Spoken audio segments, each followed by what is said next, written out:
Hai Gorgeous, welcome to my place. Terima kasih sudah mengklik video ini. Nggak pakai lama, watch.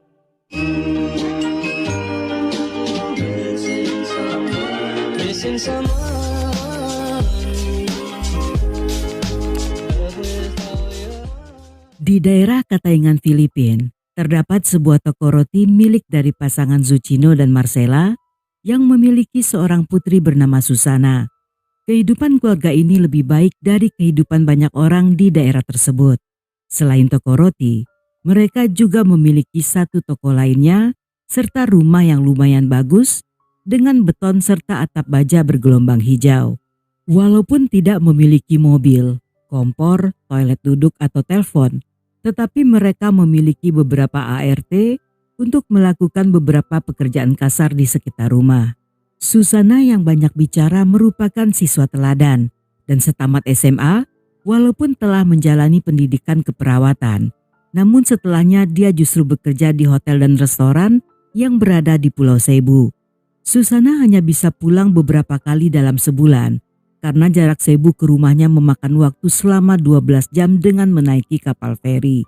Semasa masih di kampung halamannya, Susana yang percaya diri pernah mengikuti kontes kecantikan lokal dan dinobatkan sebagai Miss Kataengan serta Miss Masbate.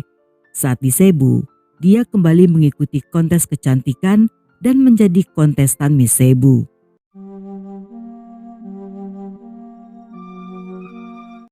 Jauh di dalam hatinya, Susana bercita-cita ingin tinggal dan menikah dengan pria Amerika. Sewaktu kuliah, dia dan teman-temannya pernah mendapat info dari seorang kenalan yang sebut saja bernama May, tentang bagaimana caranya agar bisa berkenalan dengan pria Amerika. May pun menyebut nama Jerry Davis yang merupakan penghubung antara pria Amerika dengan wanita Filipina. Mereka diberitahu jika untuk berkenalan hanya perlu mendaftar, mengisi data diri serta memberikan beberapa foto yang semuanya akan dicetak dalam bentuk katalog untuk diperlihatkan pada pria-pria Amerika yang tertarik dengan pengantin pesanan. Karena caranya cukup gampang, para gadis-gadis itu pun tertarik untuk mencoba. Dan pada Mei 1990, Susana mendaftarkan dirinya dengan menulis profilnya sebagai wanita single berusia 21 tahun. Selain itu dia juga mendeskripsikan dirinya dengan tinggi badan 160 cm, berat 48 kilo, agama Katolik, pekerjaan manajemen hotel dan restoran, hobi menari, membaca, dan juga memasak. Beberapa waktu setelahnya, bersama teman-temannya Susana mendatangi tukang ramal. Wanita itu memberitahu jika calon suaminya bukanlah pria lokal, melainkan pria asing yang berasal dari jauh. Bagi Susana hal ini merupakan pertanda baik bahwa impiannya akan segera terwujud dan gadis itu tentunya merasa sangat senang. Setelah katalog pengantin pesanan terbit, dalam waktu singkat Susana yang menerima banyak surat menjadi sangat populer. Dia bahkan kaget ketika setiap harinya menerima surat sebanyak 13 buah yang jika dikumpulkan berasal dari 100 orang pria Amerika. Susana pun menyimpan semua surat-surat tersebut dan memasukkan foto para pria dalam berbagai pose itu dalam sebuah album yang masing-masing diberi nama serta judul. Dalam sebuah wawancara, seorang anggota organisasi wanita dan keluarga di Amerika menyatakan jika pria yang menggunakan layanan semacam ini, walaupun tidak semuanya, tetapi kebanyakan dari mereka merupakan seorang pecundang. Mereka menyukai karakter wanita Filipina yang dinilai penurut serta melayani suami sepenuh hati. Sementara bagi wanita Filipina, mereka sendiri kurang suka dengan pria lokal.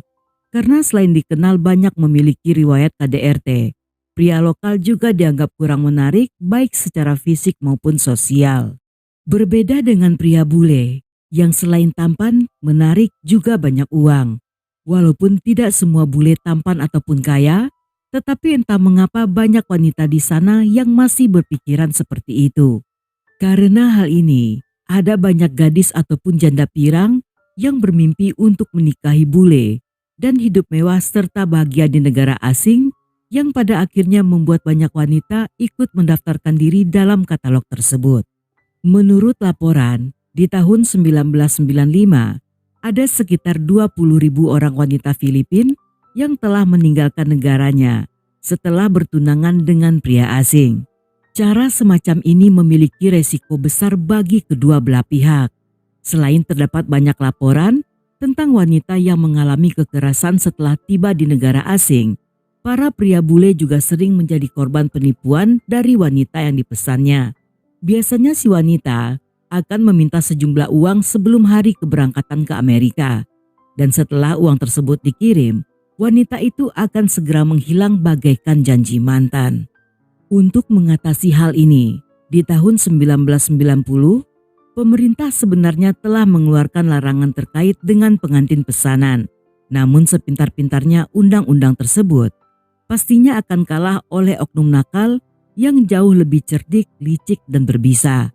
Dan agar bisa tetap beroperasi, agensi pengantin pesanan pun segera berganti konsep dengan mengganti nama sebagai Klub Sahabat Pena.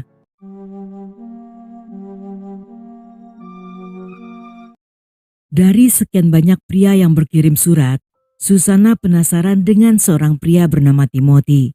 Dia pertama kali mendapat surat dari pria itu tepat pada musim panas 1991. Dan setelah mereka rutin berkirim surat, Susana bahkan tidak lagi membalas surat-surat dari pria lainnya. Timothy yang berusia 40 tahun bekerja sebagai teknisi lab yang tinggal di sebuah apartemen studio dengan ukuran kecil di daerah Seattle Utara. Dia senang berkenalan dengan gadis-gadis Asia Tenggara dan telah berkirim surat pada 24 orang gadis yang terdaftar dalam katalog Asian Encounters. Dari semuanya, hanya setengah yang membalas surat Timothy, dan Susana lah yang lebih sering mendapat perhatiannya. Dalam waktu 18 bulan mereka telah berkirim surat sebanyak 40 kali, mengirim beberapa kaset, dan sesekali bicara di telepon. Sebelum akhirnya pria itu memutuskan untuk datang menemui sang pujaan. Timothy tiba di Cebu pada 3 Maret 1993 dan menaiki kapal feri menuju Kataingan. Saat pertama kali bertemu secara langsung, Susana yang tidak fasih berbicara bahasa Inggris berbicara dengan terpatah-patah. Namun dia tetap berusaha berkomunikasi agar keduanya semakin akrab dan sebulan kemudian pasangan ini pun menikah. Keluarga Susana mengadakan pesta pernikahan secara besar-besaran dan menyewa jasa seorang videografer profesional. Walaupun Susana mengaku jatuh cinta, tetapi selama pesta berlangsung, alih-alih menunjukkan rasa cinta, keduanya justru tampak canggung serta tidak nyaman. Sehari setelah pesta pernikahan mereka berencana akan bulan madu ke Pulau Cebu. Bagi Timothy, Cebu lebih baik daripada Kataingan, karena di sana dia bisa tidur di hotel dalam ruangan ber-AC dan ada banyak orang yang bisa berbahasa Inggris. Namun karena terlambat datang ke dermaga, mereka pun ketinggalan kapal feri. Hal ini membuat Timothy yang marah, mulai menyalahkan Susana dan mencekik lehernya. Ketika Susana menceritakan hal ini pada ibunya, wanita itu pun sangat kaget dan melarang sang putri untuk pergi ke Amerika.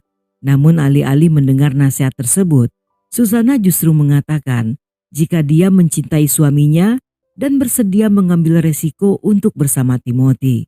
Timothy pun tinggal di sana sekitar 6 minggu, yang dalam masa-masa itu dia sulit beradaptasi dengan lingkungan sekitar. Selain mengeluh tentang cuaca panas serta sanitasi, Timothy seringkali protes karena harus berbagi tempat tidur dengan keluarga Susana. Keluarga Susana telah melakukan yang terbaik untuk membuatnya tetap nyaman, seperti menyediakan makanan Amerika, minuman dingin, serta meminjam semua kipas angin milik para tetangga agar pria itu tidak merasa kepanasan. Keluarga Susana yang juga tidak bisa berbahasa Inggris tentu saja sulit berkomunikasi dengan sang menantu, hingga pada akhirnya mereka pun jarang saling berbicara.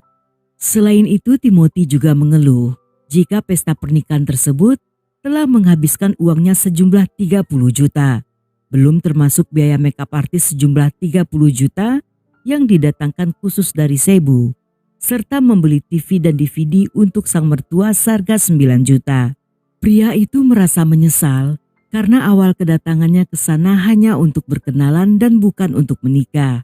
Bahkan hari pertama sesampainya di Kataingan, karena tidak betah, Timothy pun berencana untuk memesan tiket kembali ke Amerika.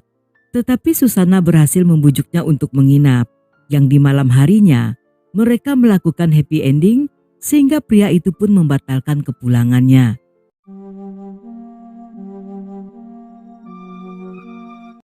Pada pertengahan tahun, Timothy kembali ke Amerika dan setahun kemudian disusul oleh Susanna.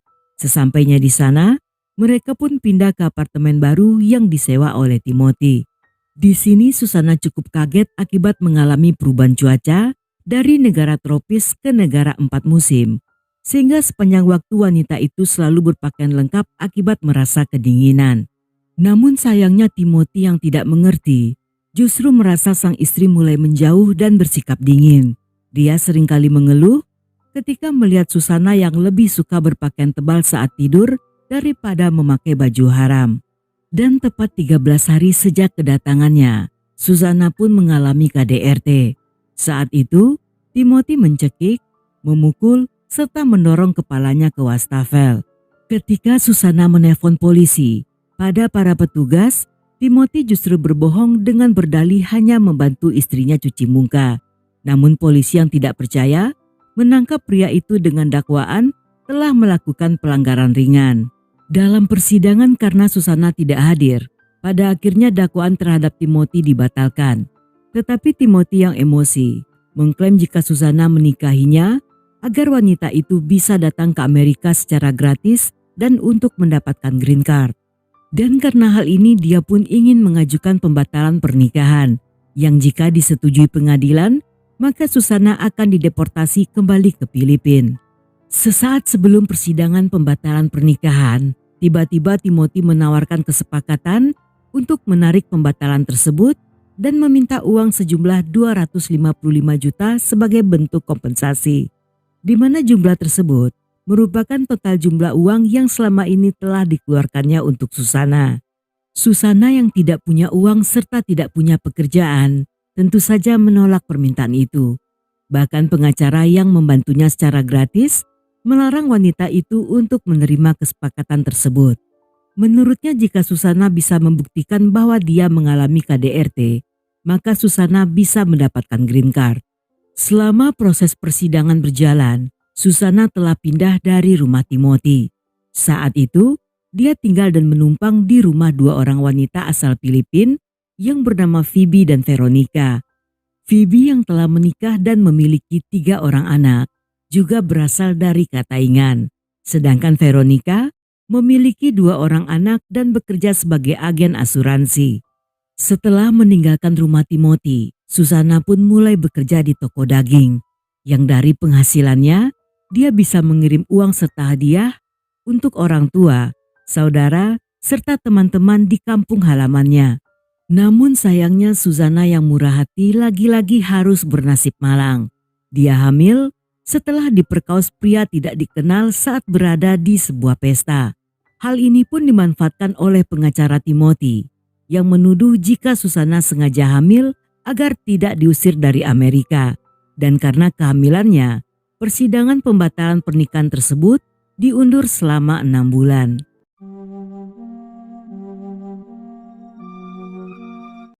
Dalam persidangan lanjutan yang dilakukan pada 2 Maret 1995, saat itu Susanna yang hamil 8 bulan datang dengan ditemani oleh Phoebe dan Veronica yang keduanya ikut menjadi saksi.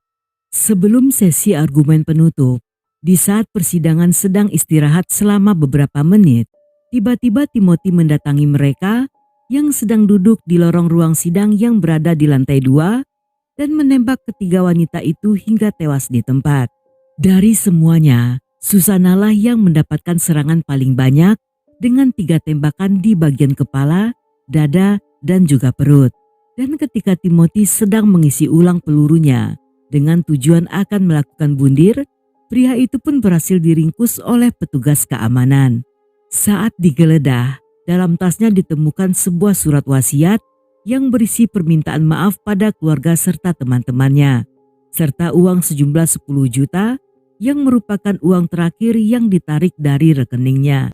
Timothy bisa membawa masuk St. Pete tersebut karena pada masa itu gedung pengadilan King County belum memasang alat detektor logam.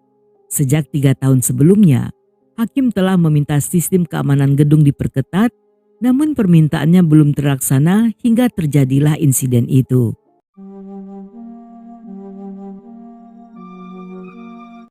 Timothy didakwa atas 3 pembunuhan tingkat pertama dan 1 dakwaan pembunuhan anak yang belum lahir.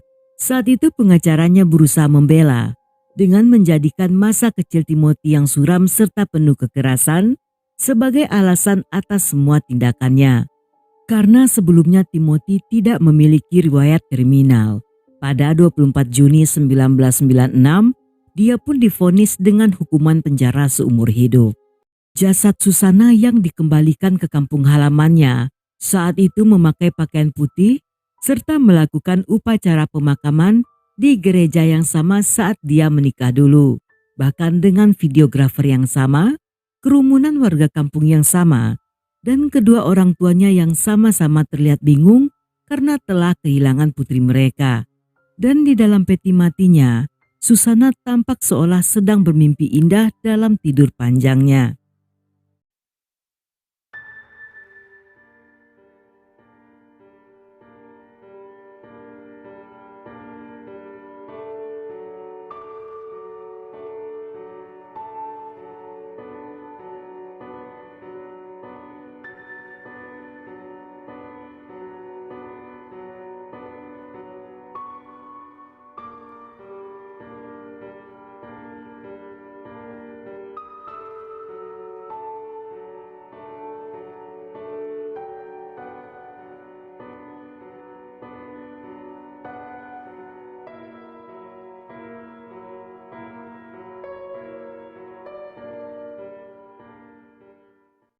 Dan sampai di sini dulu cerita kita kali ini. Semoga kalian suka dengan ceritanya. Buat yang masih betah hingga akhir, thank you, love you, have a nice day, and then see ya.